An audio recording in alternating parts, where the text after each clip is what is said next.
there was an incident where she heard a German was coming. I don't think it was on that day, but she hid me somewhere, and I was 3 maybe, and my mother was young. My mother was 24 and attractive, and a German started, came into the house and started grabbing her, and I apparently ran out of my hiding place and yelled, "Don't hurt my mother, don't hurt my mother." So he grabbed me, and at that second, my father walked in.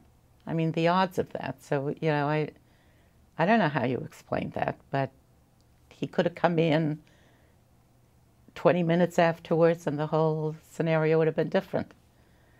So my father, because of his stay in Berlin, spoke German fluently. And he said to the German, "If you're a father, you'll understand that if you take my child, you'll have to take me too." And he touched a chord on him. I mean, what would it be that he killed all 3 of us? But at that moment, something touched him and he let me go and he left. So there's no explanation for those things in my, you know, it's amazing.